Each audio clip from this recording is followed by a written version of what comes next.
আমি আর অনুরাগ আমার বেডরুমে কথা বলছি, সেখানে রেকর্ডার কে রাখতে পারে? ও ছাড়া কে রাখতে পারে? তুই 1000টা প্রমাণ দিলেও আমি ওকে বিশ্বাস করি না, করবো না। এই কাজ ওর ছাড়া কেউ করতে পারে না।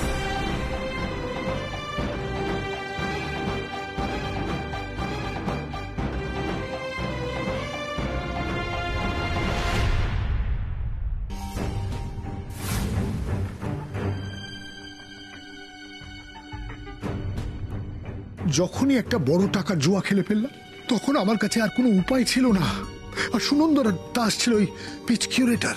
পিচ কিউরেটর ছাড়া তো আমি খেলাটা ফিক্সিং করতে পারতাম না। আমি বাবাকে কি বলবো, টাকাটা কিভাবে হারলাম, সেই জবাব তো আমার কাছে ছিল না। তাই আমি ডিসাইড করলাম যে ম্যাচটা ফিক্স না করলে আমি হেরে যাব। তাই সুনন্দ দাসের কথাটা উঠছে। তোমায় ঠিক কোথায় মারলে তুমি আর কোনোদিনও উঠে দাঁড়াতে পারবে না, সেটা আমার থেকে বেটার আর কেউ জানে না বাবা। Sorry, extremely sorry. বর্তমান রাজাকে না সরালে আমি রাজা হব কি করে? বাবা, নিজের দোষ উমার ঘাড়ের উপরে চাপানোর চেষ্টা করো না প্লিজ। কি বলতে চাইছিস তুই? কি বলতে চাইছি আমি? তাহলে আমাকে একটা কথা বলো তো বাবা, সুনন্দ দাসের মৃত্যুর সাথে তোমার নাম কেন জড়াচ্ছে? বলো না বাবা, কেন জড়াচ্ছে? তুমি তো আমার কাছে ডিনাই করে গেছিলে যে সুনন্দ দাসকে তুমি চেনো না,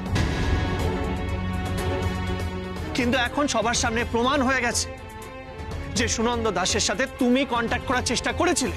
আর শুধু সেটাই নয়, সেই সময় তুমি ম্যাচ ফিক্সিং এর সাথেও জড়িত ছিলে। কি বাবা, আমি কি ভুল কোনো কথা বলছি? রিয়েলি স্যাড বাবা, রিয়েলি স্যাড।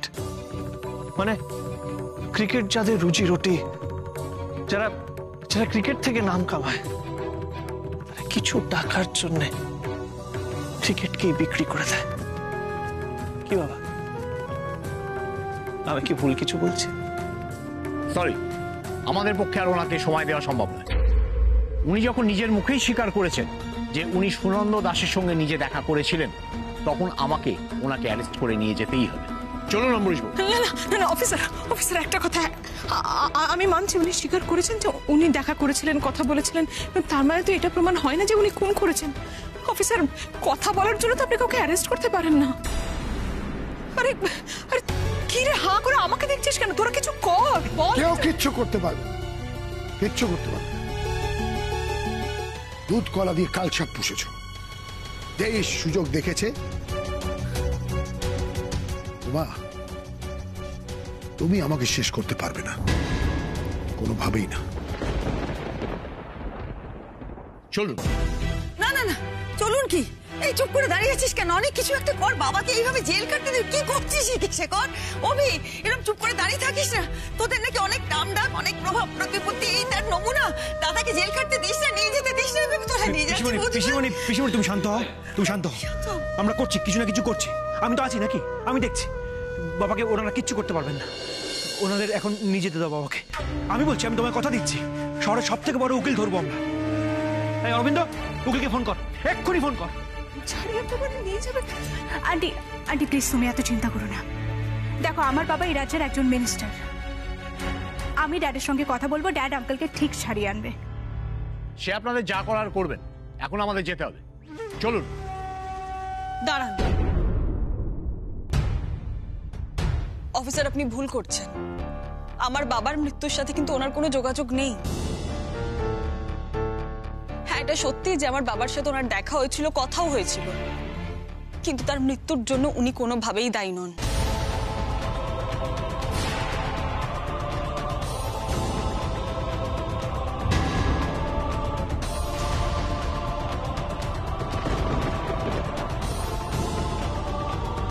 সরি ম্যাডাম, আমাদের কাছে যখন প্রমাণ আছে তখন। নিশ্চয়ই আপনাদের কাছে প্রমাণ আছে, কিন্তু আপনাদের কাছে যা প্রমাণ আছে সেটা সম্পূর্ণ নয়।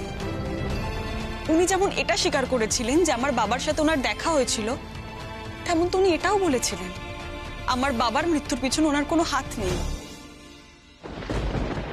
এই কথাটা আপনাদের কানে নিয়ে গেল কি করে অফিসার? ওনার একটা কথা আপনারা সত্যি বলে ধরে নিলেন, আর একটা কথা মিথ্যে, এটা কি করে সম্ভব? আচ্ছা, আপনি এই কথাগুলো এত জোর দিয়ে বলছেন কিভাবে? কারণ আমি সেদিন করিডোর দিয়ে যাওয়ার সময় বাবা আর দাদা ভাইয়ের কথাগুলো শুনতে পেয়েছিলাম।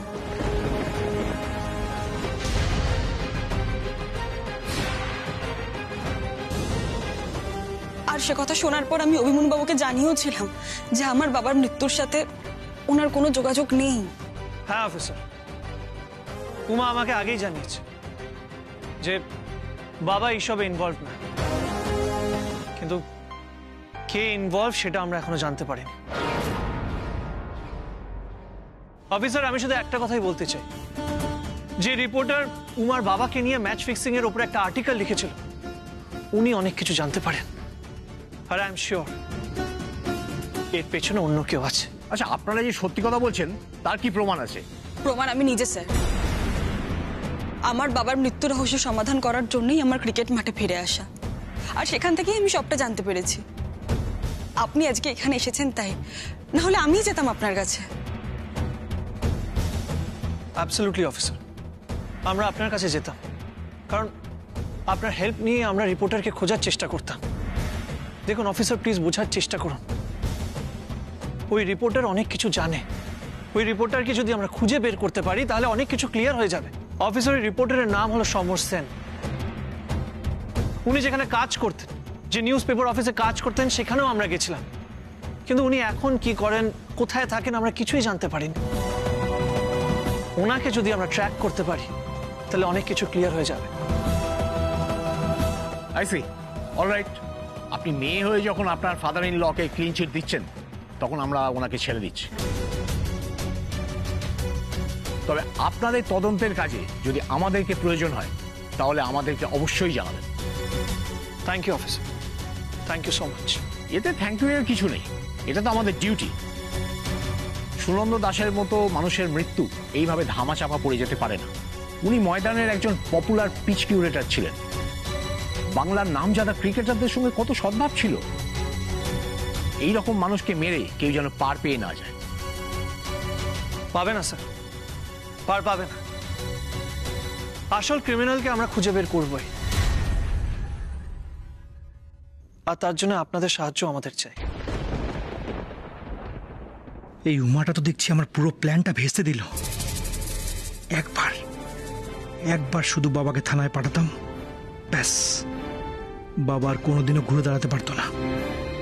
এনিওয়ে অভি, তুই আর তোর বউ যতই ওর, সুনন্দ দাসের মৃত্যুর কারণ তোরা কেউ জানতে পারবি না।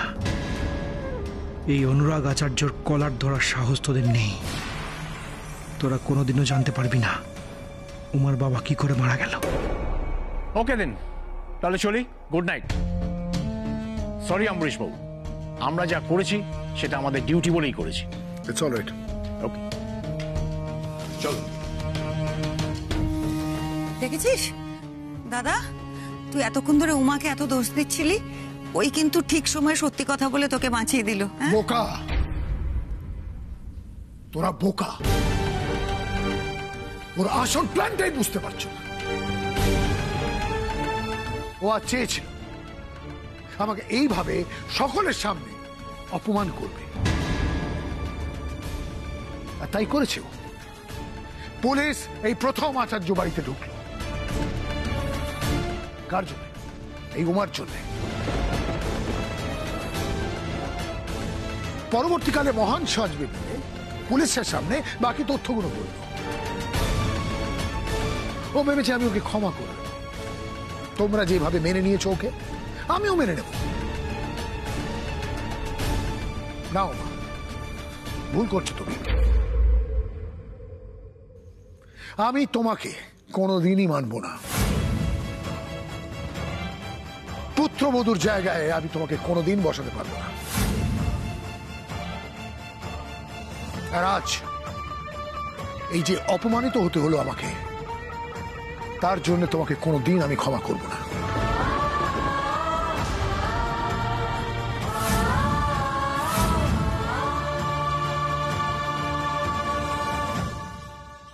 উমা উমা এত চিন্তা করো না, ওই রিপোর্টারকে আমরা খুঁজে বের করলে অনেক কিছু ক্লিয়ার হয়ে যাবে। ডোন্ট ওয়ারি, তখন আর কেউ তোমাকে দোষ দিতে পারবে না। জানি অভিমন্যুবাবু, আর আমি এও জানি আমার বাবার মৃত্যুর জন্য যে দায়ী তাকে আমি একদিন না একদিন সামনে নিয়ে আসবই।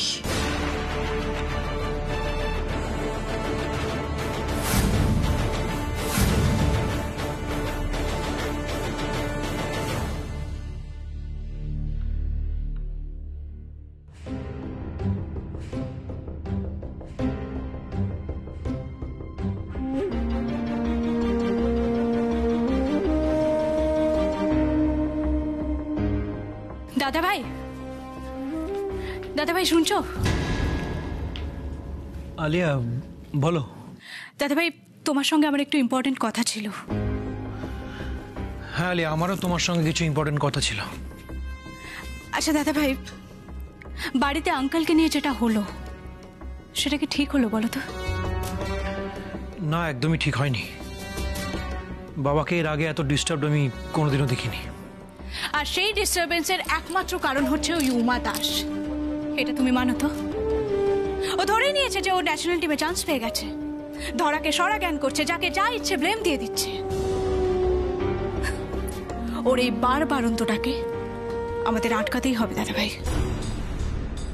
আর সেটা তখনই সম্ভব হবে যখন ওর খেলাটা বন্ধ হবে। উমার ক্রিকেট ক্যারিয়ার শেষ হলে তবেই ওই পুরনো কাসন্তি ঘাটাটা বন্ধ করবে।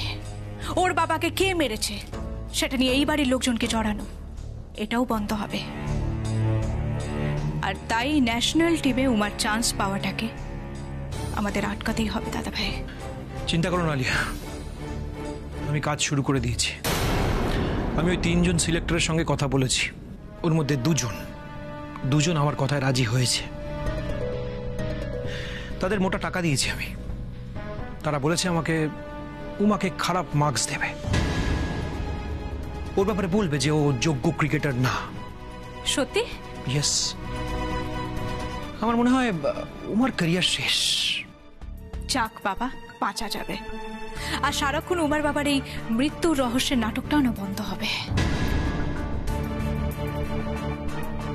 আচ্ছা দাদা ভাই, সত্যি কি আঙ্কেল এসবের মধ্যে জড়িত ছিল? মানে এই সুনন্দ দাসের মৃত্যুর রহস্যটা? না না, বাবা এর মধ্যে কখনোই থাকতে পারে না। বাবা এসবের মধ্যে কখনোই জড়িত হতেই পারে না। দেখলে না, বাবা ডিনাই করলো। বাবা বললো তো, বাবা ওই লোকটির সঙ্গে মানে সুনন্দ দাসের সঙ্গে একবারই দেখা করেছিল ম্যাচ ফিক্সিং এর জন্য। এছাড়া বাবা আর কিছুই জানে না। আমার এটাও মনে হয় যে বাইরের কেউ হয়তো এই কাজটা করেছে। কিন্তু উমা যেভাবে কনফিডেন্টলি এটাকে কনস্পিরেসি বলছে, তাতে তো মনে হচ্ছে কেউ না কেউ এই খুনটা নিশ্চয় করিয়েছে। উমার বাবা এমনি এমনি ট্রেন থেকে পড়ে মারা যায়নি।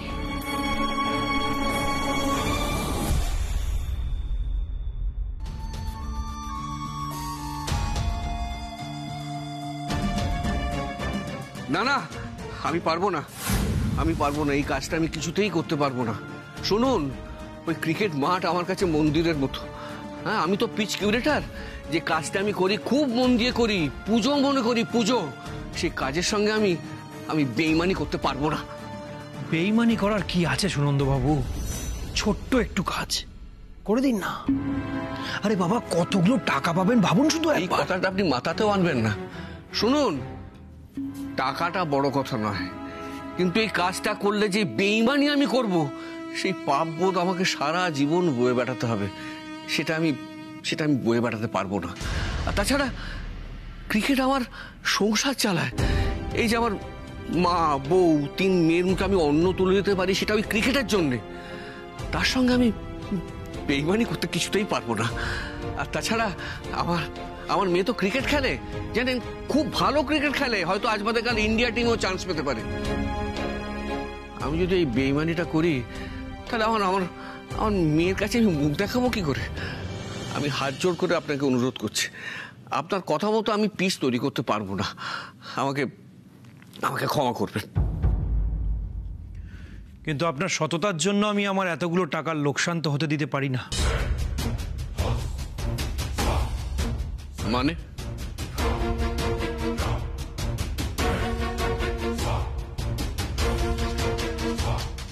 মানেটা খুব সোজা সুনন্দবাবু। এতক্ষণ আপনাকে ভদ্রভাবে হেসে হেসে সম্মান দিয়ে বোঝাচ্ছিলাম, এবার একটু কড়া ভাষায় বোঝাবো। এই যে জুয়া, এই জুয়াতে আমার লক্ষ লক্ষ কোটি কোটি টাকা লেগে আছে। আপনার এই ন্যাকামোর জন্য আমি এই টাকাগুলো লোকসান করতে পারবো না। আপনাকে আমার কথা মতন পিচ বানাতেই হবে। আর যদি রাজি না হই? তাহলে তাহলে আমি ছেড়ে কথা বলবো না আপনাকে। আপনার যা খুশি আপনি করে নিন, আমার কিছু যায় আসে না। এর আগেও আপনার মতো অনেক খারাপ খারাপ লোক ক্রিকেটটাকে নষ্ট করতে এসেছে, টাকার লোভ দেখিয়ে আমাকে কিনতে এসেছে। কিন্তু একটা কথা ভুলে যাবেন না, Sunanda Das is not for sale. আসতে পারেন। কাজটা কিন্তু আপনি ভালো করলেন না। বেরোন প্লিজ, বেরোন এখান থেকে। আমার ইচ্ছে মতো আমি পিচ তৈরি করব, আপনার কথায় আমি পিচ তৈরি করব না। কালকে ছেলে এসছে সুনন্দ দাসকে কিনতে। আমিও দেখব আপনি মাঠে দাঁড়িয়ে কিভাবে পিচ তৈরি করেন। It's a challenge. Challenge accepted. Now get out. Alia, তুমি চিন্তা করো না, তোমার ক্যারিয়ার শেষ। দাদা ভাই, মেক শিওর ওই দুজন সিলেক্টর যেন তোমার কথা মতোই কাজটা করে, তাহলে এক ঢিলে অনেকগুলো পাখি মারা যাবে। এই যেমন সুনন্দ দাসের চ্যাপ্টারটা ক্লোজ হবে, আঙ্কেলও টেনশন ফ্রি হবে, আর সাথে আমারও কোনো কম্পিটিটর থাকবে না। প্লিজ দাদা ভাই, ডু ইট।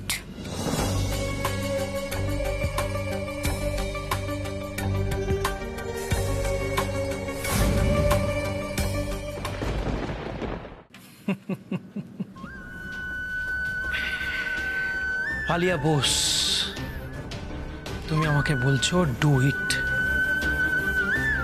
তোমরা খুব ছেলে মানুষ, বাচ্চা। তোমরা অনেক কথা বলো, কাজ কম করো। আমি কথা কম বলি, কাজ বেশি করি। সব ব্যাপারে মাথা গরম করলে চলে না। আমি যখন যে চালটা চালার ঠিক চেলে ফেলি।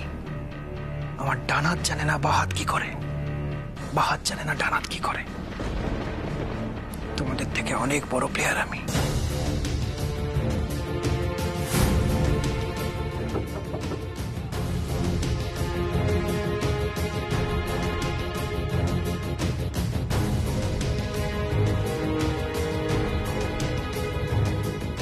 যেটা বলেছিলাম মনে আছে তো?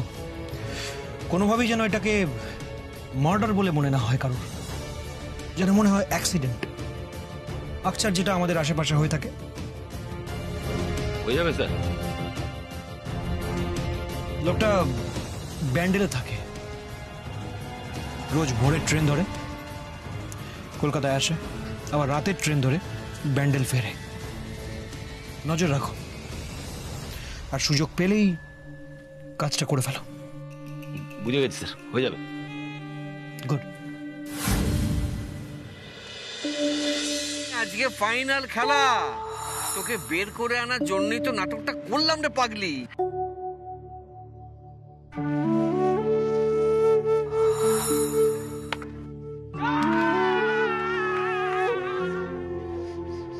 তোকে তো ন্যাশনাল টিমে খেলতে হবে মা, ইন্টারন্যাশনাল খেলা খেলতে হবে।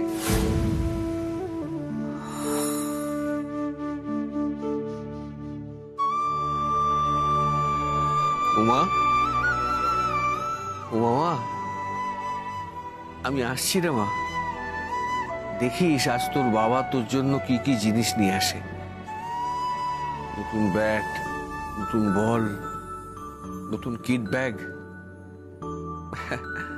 ভালো করে প্র্যাকটিস করতে হবে তো, ইন্ডিয়া টিমে খেলতে হবে তো মা। আসি মা, আসি।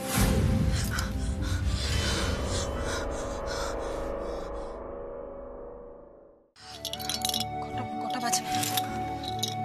এ কি, এত এত বেলা হয়ে গেল, কেউ আমাকে ঘুম থেকে ডাকেনি? এই দাঁড়া দাঁড়া দাঁড়া দাঁড়া, বসে পড়ো বসে পড়ো। একদম না উঠবে না, চুপচাপ বসে থাকো, বুঝেছো? কেন উঠবো না কেন? আরে এত বেলা হয়ে গেল, না উঠলে চলবে কি করে? আমার অনেক চলবে না, তাই তো? চলবে না। মা, তোমার পায়ের অবস্থা দেখেছো? ঘুমিয়ে ঘুমিয়ে পায়ের ব্যথায় কাতরাচ্ছিলে, বুঝেছো? তক্ষুনি বনমালী কাকাকে বললাম যে একটু গরম জল করে দিতে। এই দেখো গরম জল করে দিয়েছে। এখন তোমার দরকার পায়ের গোড়ালিতে গরম গরম শেক। এবার পাটা দাও। আরে কি কি করছেন আপনি? ভাই কেন হাত দিচ্ছেন? আরে বোঝার চেষ্টা করো, গোড়ালিতে গরম শেক দিতে হবে, তখন বেটার ফিল করবে তুমি, বুঝেছো? আরাম লাগবে তোমার। দেখো আজ কিন্তু তুমি অনেকক্ষণ প্র্যাকটিস করেছো, পাটাকে তো রিল্যাক্স করাতে হবে। দাও দাও দাও বলছি। না না, আপনি আমার পায়ে হাত দেবেন না। উমা, 2-3 দিন পর তোমার ভাইটাল ম্যাচ। আমি না এসব একদম সহ্য করতে পারছি না। এই পায়ে হাত দেবে না, এটা করবে না, ওটা করবে না, হোয়াট ইজ দিস? শুনে রাখো, মাঠে তোমার স্যার তোমার কোচ, কিন্তু বাড়িতে আমি তোমার কোচ, বুঝেছো? দাও দাও বলছি, দাও দাও দাও। শুনুন না, আমি বলছিলাম আমি একাই করে নিতে পারবো। জানি তো, তাও তো তুমি এতদিন করোনি। প্র্যাকটিস শেষ, ডিরেক্ট সংসারের কাজে। কি ঠিক বলছি তো? উমা, এগুলো পার্ট অফ প্র্যাকটিস, নিজের যত্ন নিতে হবে, বুঝলে? দাও, দাও বলছি, পা দাও বলছি, আর টাইম ওয়েস্ট করো না। পা। অভিমন্যু বাবু, আমার কথাটা শুনুন, মানে আমি বলছি কি আপনি ছেড়ে দিন না। আর কোনো কথা না, তোমার কোচ বলছে না, পা দাও।